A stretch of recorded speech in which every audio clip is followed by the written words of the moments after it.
This is my shit box Lancer.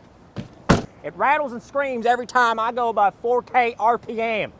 If neglect was a car, it'd be this fucking thing. Now why waste all that money and buy an Evo when you could spend a little bit of money, buy an Evo body kit, all right? It's the same look, half the price, but double the disappointment. This car has so much goddamn rust that I'm pretty sure it's holding itself together out of spite.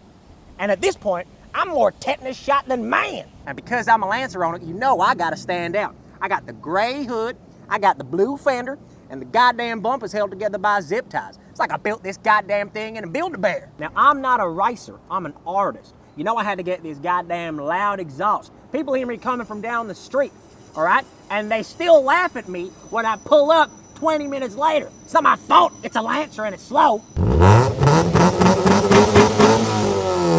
Now, so much money has been spent on this goddamn engine. I spent more money on this thing than I did at the strippers.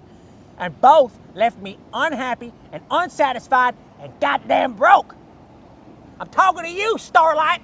Now, if you guys want to see me review more cars just like this, make sure you hit that like button and you goddamn follow. Costs you nothing.